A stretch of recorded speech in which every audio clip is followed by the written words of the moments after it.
Minister साहब हैं, उन्होंने मुख्तलिफ डीसीज को भी कहा है कि अगर कुछ लोग ओपन मार्केट में गंदम के रेट बढ़ा रहे हैं और उस गंदम को जो प्राइवेट दूसरी मिल्स हैं वो उसको फिर बेच रही हैं, कुछ स्टोर्स पर रखवा रही हैं उसके प्रोसेस के बाद, तो बराए मेहरबानी उससे अवॉइड करें।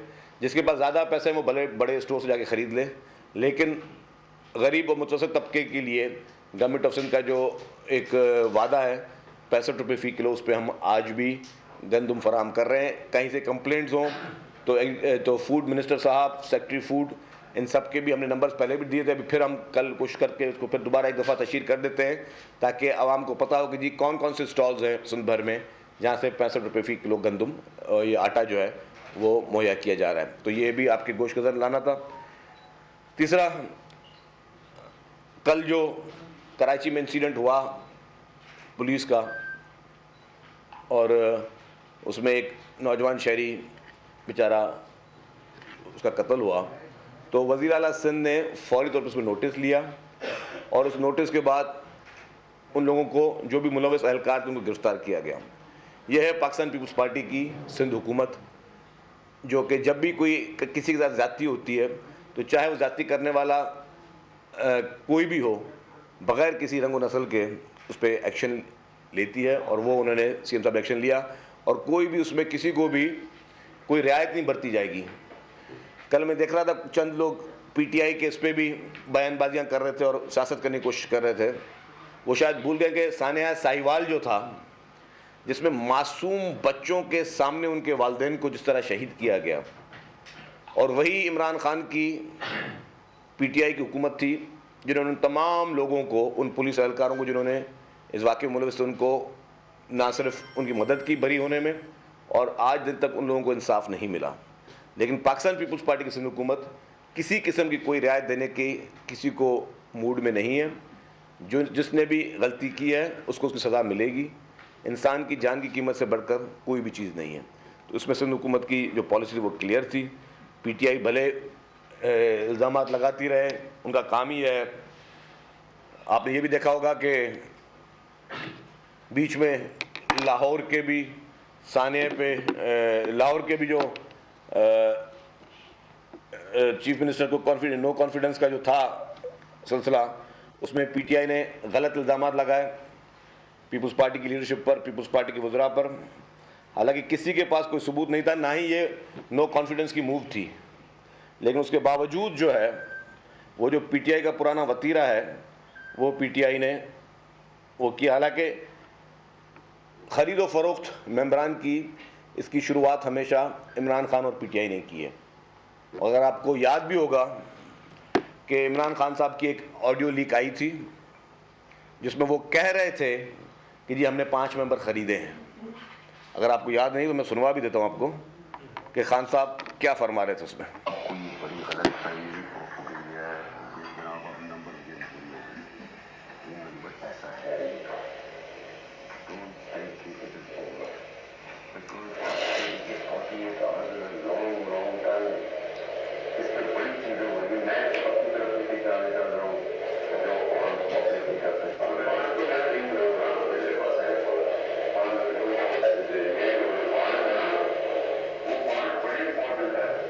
दोबारा मैं चला लेता हूँ जहाँ पे वो बोल रहे हैं कि 5 मेंबर मैंने खरीद ली है। इमरान खान बोल रहा है।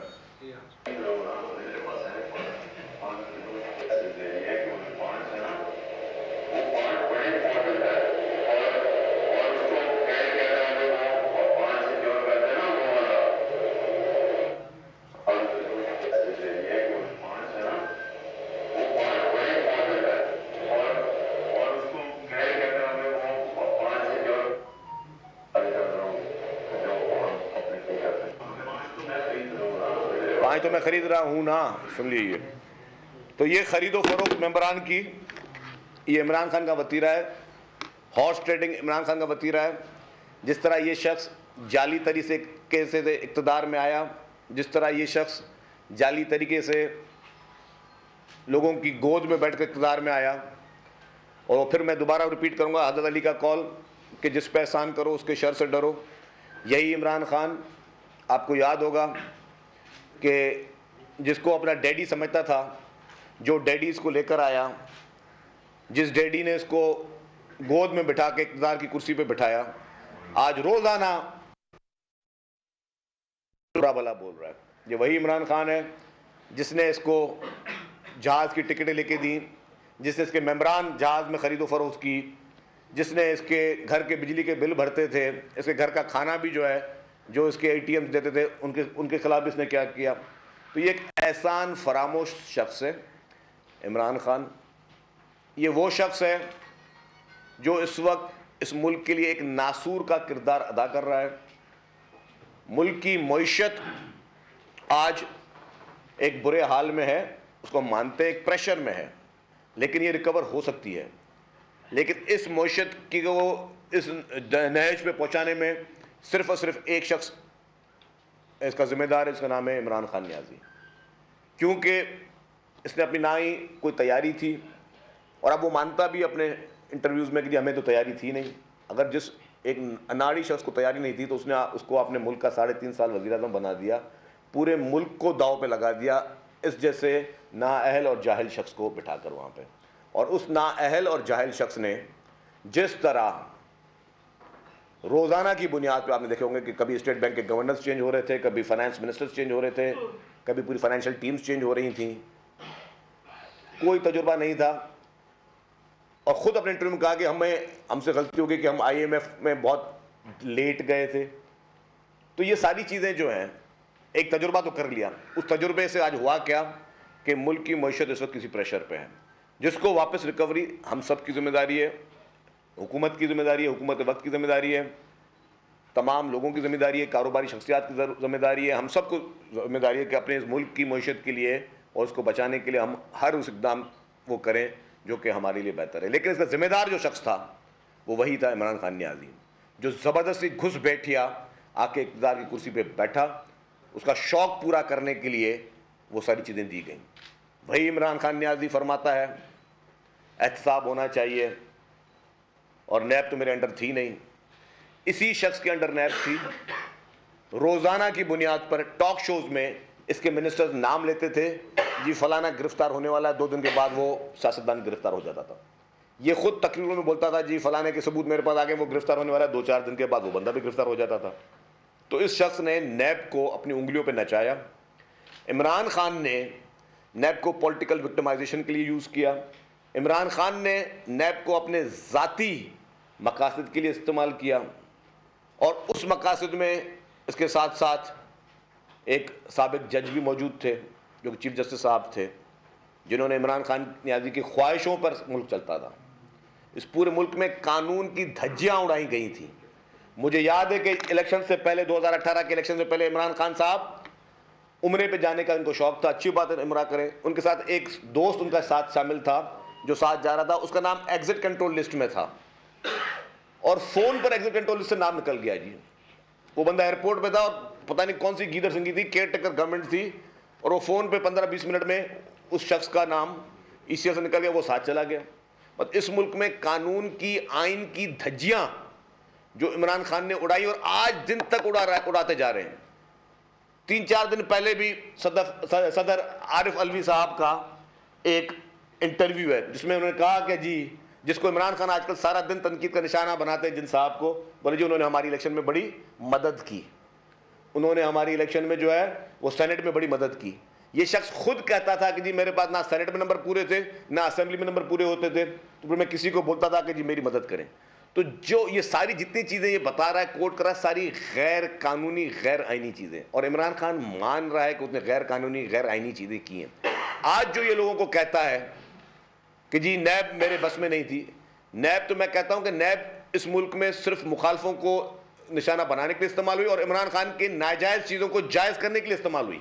और मैं इसको प्रूफ के साथ, एविडेंस के साथ किसी भी ग्रेट डिबेट में पेश करने के लिए तैयार हूं, क्योंकि जितने भी मेगा करप्शन स्कैंडल्स थे, जितने भी मेगा करप्शन स्कैंडल्स थे, जिसमें BRT, KPK, मल्लम जबा, ये सारी चीज़ें थी, जिसमें उनकी अपनी रिपोर्ट टीम, मुझे घड़ी घड़ी दोहराऊंगा, मुझे पता है कि ये बात मैं पहले कर चुका हूं, लेकिन 7 अरब रुपए के kickbacks chief minister inspection team Khyber Pakhtunkhwa की रिपोर्ट थी।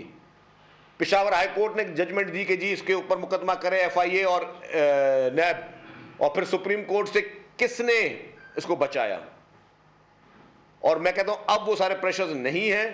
अब अगर मुल्क आइन और कानून के दायरे में चलेगा तो जो भी इसको जिस तरीके से इसको बचाया गया वो सारे मुकदमा सामने आने चाहिए। इमरान खान, उसकी खैबर पख्तूनख्वा की हुकूमत, ये सारे के सारे जेलों में नजर आएंगे आपको। जो कैबिनेट में बैठ के इमरान खान ने मिस यूज ऑफ अथॉरिटी की है और नैब कवानीन पे बोलते रहे, इमरान खान ने नैब कवानीन तब्दील की है सबसे पहले।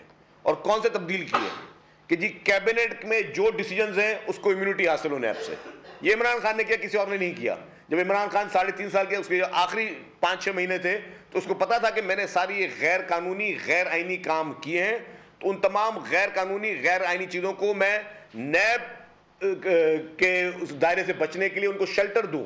और शेल्टर किया जो उसने वो तरमीम की इमरान खान ने जिसमें उसका जाती बचाव था, क्योंकि उसमें जितने बड़े स्कैम्स थे, चाहे वो चीनी की इंपोर्ट एक्सपोर्ट हो, चाहे वो गंदम की इंपोर्ट एक्सपोर्ट हो, चाहे खाद यूरिया, जितने भी उन्होंने कंबाइंड कॉर्पोरेट क्रिमिनल जिसे कहते हैं ना, ये बड़े बड़े फ्रॉड और ये करप्शन के काम किए, उस सब में अपने उसने क्या किया, कैबिनेट को इस्तेमाल किया और फिर कैबिनेट से वो ब्लैंकेट अप्रूवल लेने के लिए उसने नैब में वो तरमीम की, जिसमें इसको, इसकी ज़ात को, इसके उन चंद वज़रा को जो कि इसके साथ उसके करप्शन में मुलविस थे, उनको एक शेल्टर हासिल हो।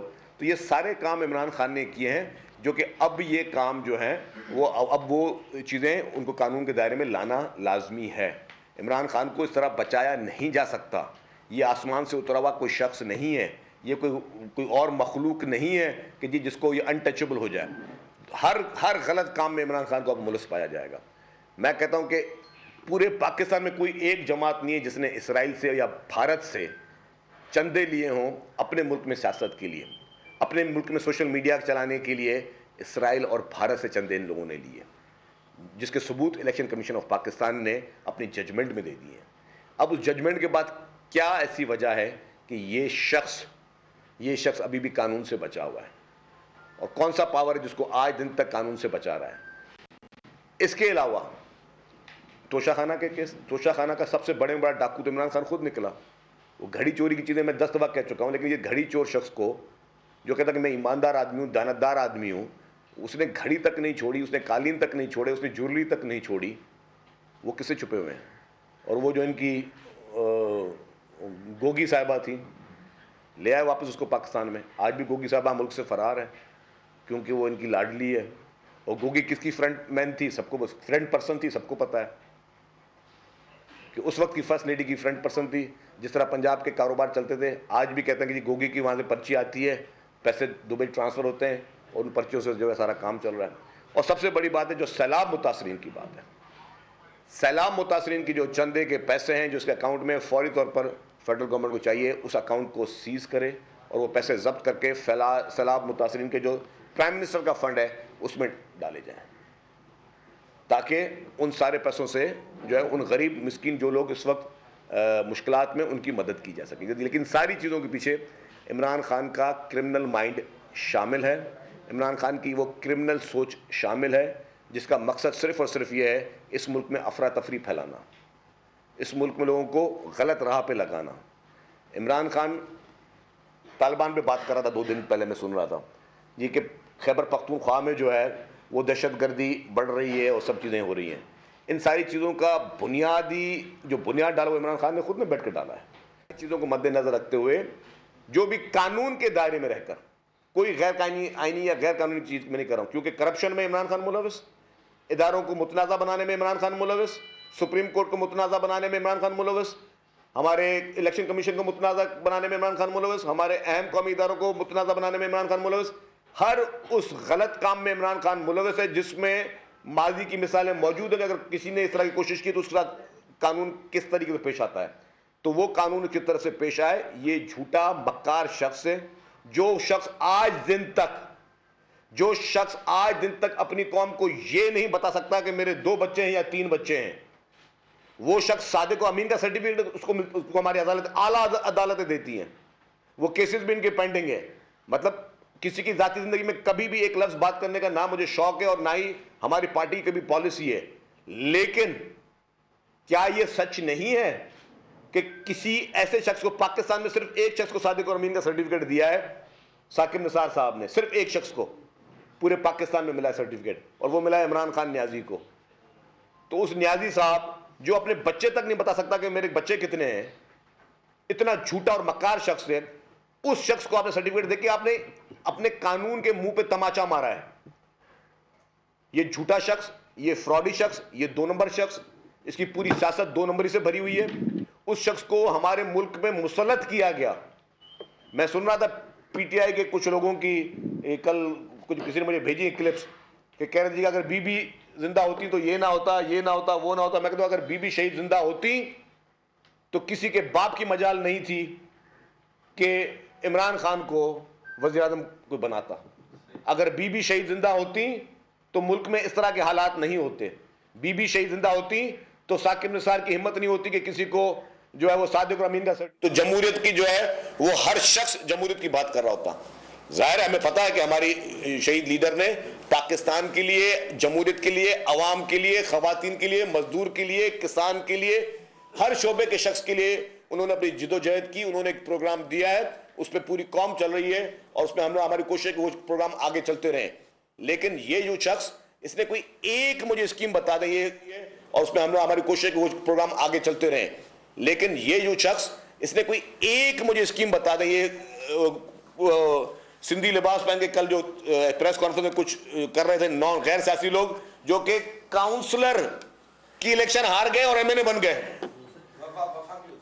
और फिर वफा के वजीर भी बन गए। बस जो शख्स यहां पे काउंसलर नहीं बन सकता था वो लोग, वो एमएनए भी बन गए, वफा के वजीर भी बन गए। वो तो मैं कहता हूं, और आज और जिन्होंने बनाया आज उसको बैठ के रोजाना टीवी पे आप गालियां दे रहे हो। जो आपके माई बाप थे जिन्होंने आपको बनाया, उनको आप रोजाना उनके लिए बुरा भला बोल रहे हो। जिनके आपके ऊपर एहसानात हैं, जिनकी वजह से आपका थोड़ा बहुत एक वो तस्वर बना, आपको थोड़ा बहुत जो है आपका एग्जिस्टेंस बना, जिनकी वजह से आज आप उनको बुरा भला बोल रहे हो, उनके लिए गलत बातें कर रहे हैं। तो ये वो शख्स जो काउंसलर नहीं बन सकते थे, जिनकी हैसियत, सियासी हैसियत 0/0।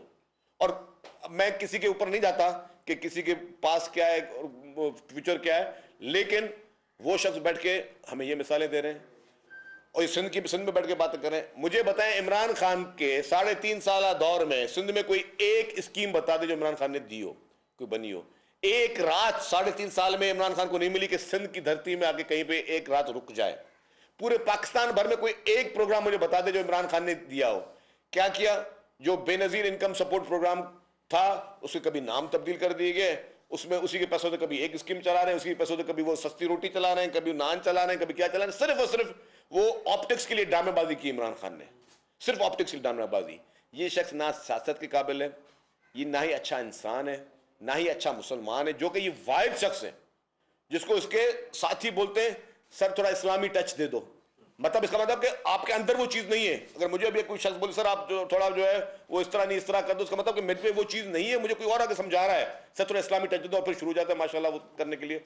ये वाहिद शख्स 24 घंटे हाथ में तस्बीह, अच्छी बात तस्बीह, और 24 घंटे झूठ पे झूठ, 24 घंटे झूठ पे झूठ। सिर्फ ये ऑप्टिक्स दिखाने के लिए इसके स्क्रिप्ट राइटर्स हैं जो शायद इसराइल या भारत में बैठे हुए हैं। वो इसराइल और भारत से इसको जो है वो फीडिंग देते हैं कि अभी ये कर रहे हैं, अभी इस इदारे को कंट्रोवर्शियल बनाना है, अभी ये नया टॉपिक शुरू कर देना है, पूरी कौम की को उस बत्ती के पीछे लगा देना है कि पूरी कौम जो है वो सारे काम छोड़ के बस ये काम शुरू कर दे कि जी इमरान खान ने आज इस टॉपिक पर बात की तो सारे टीवी स्क्रीन पर उस पर बहस शुरू हो जानी चाहिए। कभी इसने बोला कि जी मैं असेंबलियां तोड़ रहा हूं। इससे बड़ा झूठा शख्स क्या हो सकता है? मैं बताओ, किसने मना किया इसको खैबर पख्तूनख्वा की असेंबली तोड़ने के लिए? किसने मना किया? कौन सी मजबूरी है हिम्मत है, इंसानियत? अगर कोई इंसान की कोई हया शर्म होती है, कोई जबान है, तो तोड़ो आज खैबर पख्तूनख्वा की असेंबली। तुम्हें किसने मना किया है? क्या मैं अब उसकी वजह क्या है मैं आपको बताता हूं। महमूद खान ने उसको बोला भाई हम किस्मती से हमें ये हुकूमतें मिली हैं, और जिन्होंने हुकूमतें दी आजकल तुम उनको ही बुरा भला बोल रहे हो, तो ये हुकूमत टाइम अपना पूरा करेगी। महमूद खान खुद इसके कहने पर नहीं है, इसके लेफ्ट राइट वाले जो है वो कहते हैं, जिनके साथ बैठा के प्रेस कॉन्फ्रेंस कर रहे थे वो देख रहे थे, बोले किस जाहिल शख्स के साथ हम बैठे हुए हैं। तो तोड़े ना खैबर पख्तूनख्वा की हुकूमत। मैं चैलेंज करता हूं, तोड़े ना खैबर पख्तूनख्वा की हुकूमत। कहां गई तुम्हारी जुबान? और ऐसे ऐसे झूठे शख्स को हम रोजाना टीवी पे बैठ के उसके इंटरव्यू कर रहे हैं, जैसे ना कोई दीन है ना कोई ईमान है, सिर्फ झूठ से भरी हुई पूरी उसकी पॉलिटिक्स है। तो ये चंद गुजारिशात थी, मैंने कहा कि आप लोगों के सामने आए। सईद साहब कल आप नहीं थे जलसे आम में गड़ी खुदा पे, वहाँ पाकिस्तान की वजीर खारजा और पाकिस्तान पीपल्स पार्टी की चेयरमैन बिलावल भुट्टो जरदारी ने अपनी तकरीर में एक बात की, वो ये की कि मैं नहीं चाहता, लेकिन अल्लाह न करे कि खातून अवल जो है वो जेल के चक्कर काटती हों, और जो है वो यानी इशारा किया उन्होंने इमरान खान की तरफ कि वो जेल के अंदर हो। आप समझते हैं कि अगर इमरान खान गिरफ्तार हो सकता है, अगर वो गिरफ्तार हो गया तो क्या उसे इसी पंजाब की हुकूमत हथकड़ियां लगाएगी जिसका वजीर आला परवेज लाई है, या इस्लामाबाद की हुकूमत हथकड़ियां लगाएगी? देखिए जी, कोई भी ऐसा काम नहीं है कि इमरान खान को गिरफ्तार नहीं किया जा सकता। इमरान खान के सारे cases open and shut cases, जब इलेक्शन कमीशन की जजमेंट्स आ चुकी हैं कि एक शख्स ने भारत और इसराइल से फंडिंग भी ली है, 7-8 फॉरेन अकाउंट्स अपने जो उन्होंने वो छुपाए हैं, वो भी सामने चीज़ें आ चुकी हैं कौम के, किसी अपने अकाउंट्स भी छुपाए हैं। ये भी कौम के सामने हकीकतें आ चुकी हैं कि इसने घड़ी चोरियां की हैं। वही तोशाखाना पे बाकी लोगों पे नैब के केसेस बन सकते हैं, लेकिन इमरान खान पे नहीं बन सकता। अंडर वैल्यू भी इसने किए, झूठ भी बोले, और बोला जी मैंने इस्लामाबाद में किसी को घड़ी बेची, वो इस्लामाबाद वाले ने बोल दिया जी कि मुझे तो पता ही नहीं है इस चोर का, इसने मुझे घड़ी बेची ही नहीं है, मेरी जाली रसीदें बेच के वो चल रहा। अभी मुल्क का वज़ीर आज़म का दुकानों की जाली रसीदें बनाकर चलता हो, मतलब ये आप कोई सोच सकता है कि पाकिस्तान का प्राइम मिनिस्टर दुकानों की जाली रसीदें बनाकर वो कौम को बेवकूफ़ बना रहा हो। और दुबई में एक मौजूद शख्स ने वो घड़ी खरीदी, उसने कहा कि जी मैंने तो इसलिए खरीदी कि उसमें खाना काबा की तस्वीर थी। तो जिस शख्स में ये हया शर्म ना हो कि खाना काबा की घड़ी भी बेच दे और इस्लामाबाद की दुकानों की जाली रसीदें बना के, बस किसी ने देख लिया सर ये बोर्ड लगा हुआ है बाहर जिना सुपर की मार्केट में, तो उस पर जो एक रसीद बना दी, ठप्पा लगा दीजिए मैंने उसको बेच दी। मतलब ये कोई इंसानियत है यार? ये तो मतलब ये चोर नहीं, चीटर जैसे नहीं कहते चीटर लोग, ये चीटरों का दिमाग होता है कि ये 2 नंबरी किस्म की चीजें करते हैं। मैं वो लैंग्वेज नहीं यूज करना चाहता, but this is their mentality. Unfortunately इस मेंटेलिटी को वो हमारे कौम पर वो उसको वज़ीर आज़म बना दिया गया। इससे बड़े अफसोस की बात यह है। एमक्यूएम के धड़ों की वापसी जो अब खबरें चल रही हैं, ये बता दें, इसके हवाले से ये बताइएगा कि आप क्या समझते हैं, क्या ये जो धड़े अगर मिल जाते हैं तो इसमें जो पीपल्स पार्टी इस वक्त कराची के अंदर बल्दियाती इंतखाबात में मेयर लाने और इंतखाबात जीतने के दावे कर रही है, तो क्या टफ टाइम दे सकेंगे, और ऐसा होता नजर आ रहा है? देखिए अच्छी बात है, कोई भी जोड़ तोड़ हो, हमें किसी से कोई एतराज़ नहीं है। हमको उनके 2 धड़े मिले, 3 धड़े मिले, 4 मिले, 5 मिले, जितने मिले, पॉलिटिकली हम उनका इलेक्शनों में सबका मुकाबला करने के लिए तैयार है, और हम लोग हर चीज़ के लिए अच्छी तैयारी अल्हम्दुलिल्लाह पीपल्स पार्टी। इलेक्शन कमीशन ने जो एडमिनिस्ट्रेटर तैनात किए वो हटाने का लेटर लिखा है सदुक को, सदुक उस हवाले से क्या कर रही है, उनको हटाएगी या नहीं हटाएगी? देखिए जो भी इलेक्शन कमीशन के हमारे ऊपर अहकामात होंगे, हम उसको अमल पैरा करने के पाबंद हैं कानूनी तौर पर।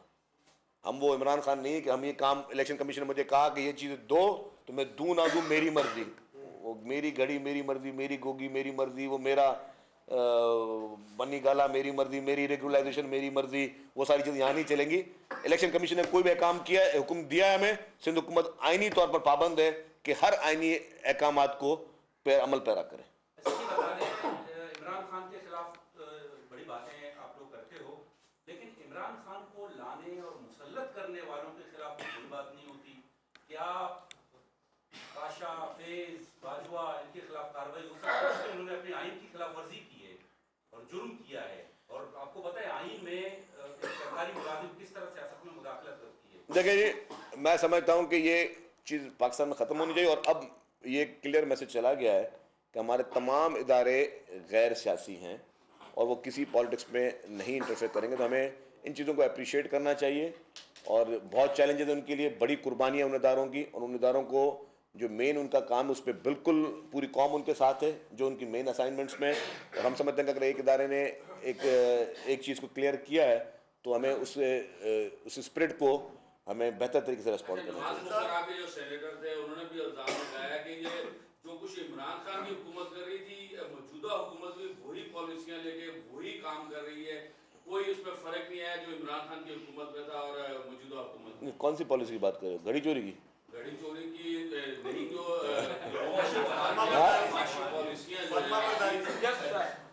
देखिए जी, आप मुआशी पॉलिसी बात करें, मुआशी एक्सपर्ट जो है उन्होंने करनी है, और वो मेरे ख्याल से पूरी कोशिश कर रहे हैं, क्योंकि ये मुल्क, इस मुल्क का बका हम सबके लिए है। हमें सब ने मिलकर जो है इस मुल्क का बका करना है, इसकी मईशत को भी बेहतर करना है, इसकी सियासी सूरत हाल को बेहतर करना है, उसकी दाखिली सूरत हाल को।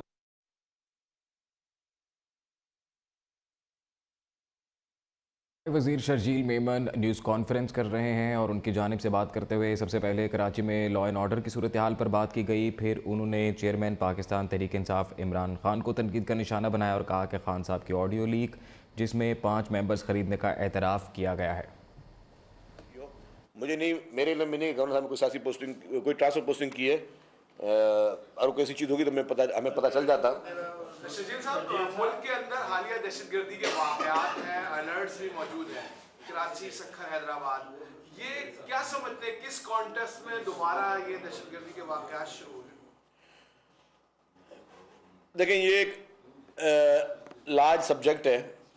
डेफिनेटली हमारे मुल्क का एक वज़ीर आज़म था जिसका नाम था इमरान नियाज़ी, जिसने बग़ैर सोचे समझे उन तमाम दहशतगर्द तंजीमों से बातचीत की बात की कि जी इसके असरात क्या होंगे।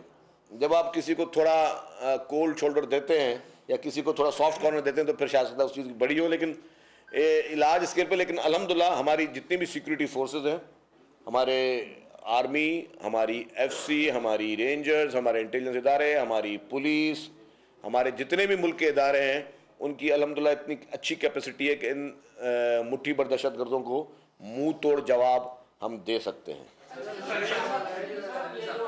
लेडीज एक ही खातून बैठी है बेचारी, सवाल पूछ रही है।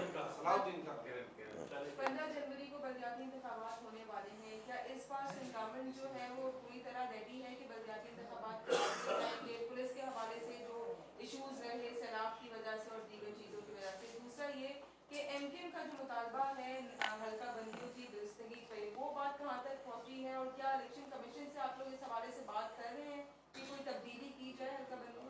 देखिए जी, जो भी जायज़ चीज़ें थी वो हमने MQM की हों या किसी भी पॉलिटिकल पार्टी की जो भी गुजारिशात आई हैं, हमने उसको हमेशा, जमात इस्लामी ने भी जब भी गुजारिशात की हैं तो हमने उन सबको अच्छे तरीके से उसको देखा है।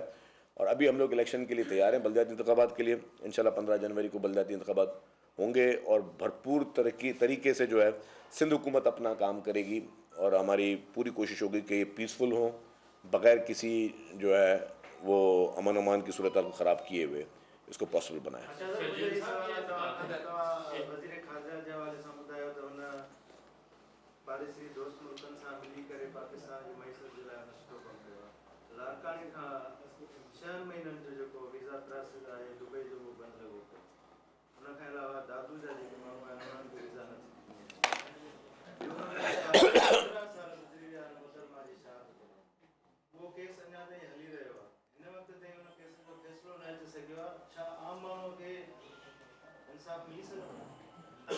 आपका जो पहला सवाल था, ये पाकिस्तान की, मेरे पास किसी ने लिस्ट भेजी है, काफ़ी शहरों में फ़िलहाल वीज़ा को उन्होंने कुछ शहरों पे वीज़ा के लिए इशू बनाया हुआ है।